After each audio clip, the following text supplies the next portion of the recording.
Hey, welcome here to a brand new episode. I'm your host, Dr. Faith Elizabeth Nanyonga.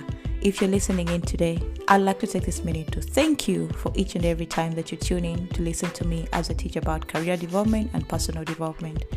Your support is invaluable to me, and I don't take it for granted. If it's your first time here, welcome to the Frame Solution podcast. And if you'd like to be a fan, there are 3 ways you can support this show and spread the love. Every single share, subscribe count matters, so do not think your efforts go unnoticed. The first way you could support this show is by leaving a review in Apple Podcasts. Reviews not only make the world a better place for me, as the podcast gets to many ears, but also rank our podcast higher in the podcast charts. You can subscribe to this podcast so that you do not miss out any episode as they are released. And also, you could choose to be a guest on the podcast by sending in an email. The email address is theframesolutions@gmail.com. Thank you once again. The beauty of small habits lies in their simplicity and their profound impact on our lives over time. Small habits are tiny, manageable actions or behaviors that we repeat consistently. While they may seem insignificant on their own, their cumulative effect can be very transformative. What I've found when it comes to building habits is that you have to be intentional. At the start of the year, I promised myself that I would be waking up at 5 a.m. every day. And I've been able to accomplish this for most of the time because I set the intention and gave it a name. I'll be waking up at 5 a.m. every day. This intention of waking up at 5 a.m. has turned into a habit, and I've reaped numerous benefits from it. Here are some of the benefits of waking up at 5 a.m. Waking up at 5 a.m. has given me time to fill my cup before the rest of my family members wake. I'm able to create chunks of time to work on my writing, script and record YouTube videos for my YouTube channel, do my daily devotion, and plan for my day. This intention has helped me carve out some time for myself before the day gets busy. Therefore, I would like to convince you to start waking up a bit earlier than everyone else in your household. Believe me, a fresh, quiet, and slow start to your morning can help you start your day on a good note. It can help you achieve your personal goals, be it in fitness, creativity, business, and career, with intention.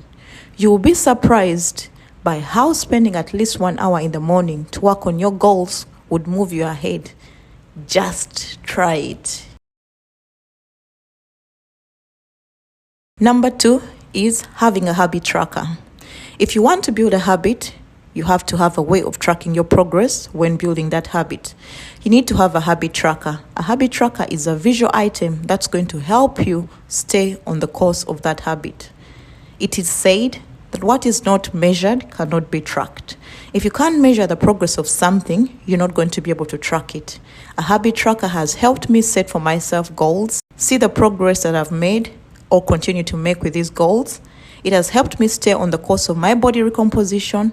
It's helped me create content for my YouTube channel, venture into writing, create a profitable side hustle, and build a creative business while being a full-time scientist, a mama, and a wife. I've created a morning routine that works for me, that helps me learn something new every day, that helps me take time to feed my soul with the Word of God, that helps me plan out my day, that helps me go out and work out at least 5 times a week. As a result, I've lost close to 40 pounds since the start of 2023. All this has only been possible by using a habit tracker and a monthly reset.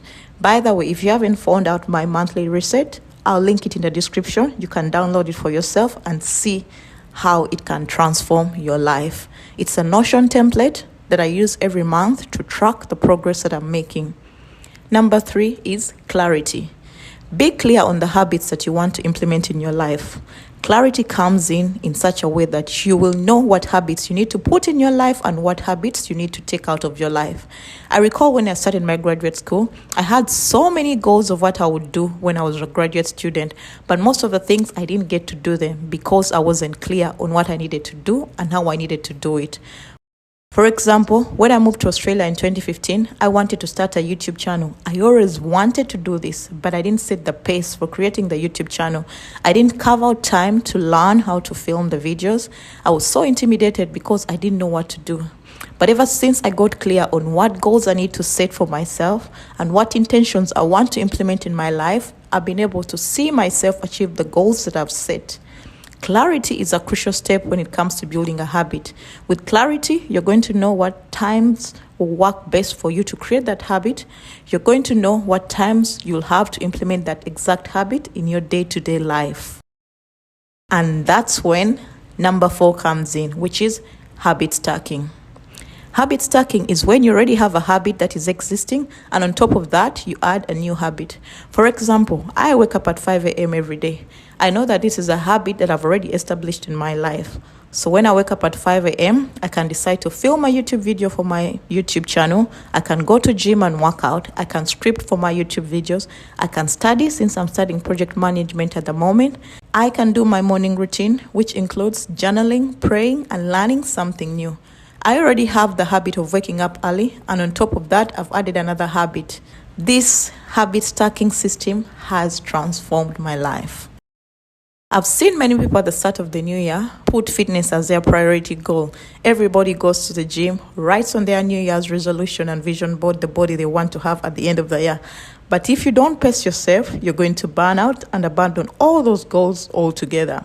Inevitably, the motivation you have at the beginning of the year is going to fade, regardless of whether you're a pro or not a pro.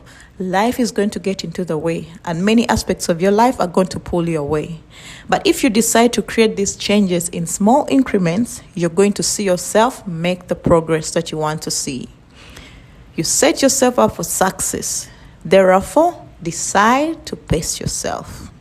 Instead of saying you're going to write 5 pages in your journal every day, decide to write 3 sentences every day. Instead of you saying you're going to drink 4 liters of water or a gallon of water every day, decide that you'll start with half a gallon or 1 liter. Instead of you saying you're going to read 10 books at the end of the year, decide to read at least 1 page every day.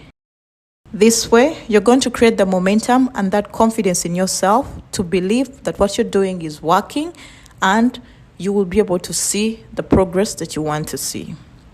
Number 5 is celebrating small wins. When you've accomplished something, take time to enjoy it. Take time to reflect on that new habit that you've introduced. Take time to celebrate the progress you've made. Say, for this month of September, I'm doing a 30-day challenge. I'm ensuring that these habits that I want to incorporate into my life, I'm doing them for 30 days. At the end of these 30 days, I'll sit down and evaluate my progress and celebrate my progress using my monthly reset system. A celebration might be patting yourself on the back for the good work you've done, taking a progress picture if you're on a weight loss journey, buying yourself fitting leggings if you've lost weight, going out and eating something that you like, or buying yourself something to celebrate the good work that you've done. When you learn to celebrate small things, your heart fills with gratitude. So you might be wondering, how can I start implementing small habits in my life? If you want to start implementing small habits in your life, you have to be clear on what habits you want to introduce in your life. Number 2, factor in the time that you're going to use to integrate these habits in your day-to-day life. Number 3, find ways to habit stack. Add a new habit on a habit that's already existing. Think listening to your favorite podcast as you walk, watching your favorite TV show as you fold laundry, meal prepping as you catch up with a family friend over FaceTime or WhatsApp video.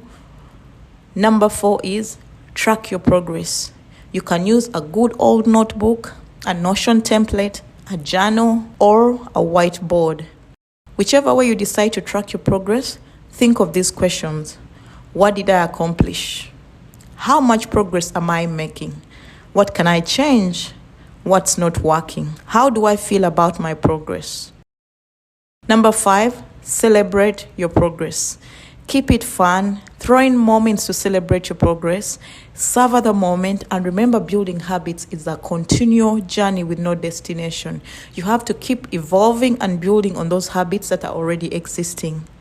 And if you've enjoyed this podcast, please consider subscribing to the podcast, rate and review wherever you listen to, and catch you in the next episode. Bye-bye for now.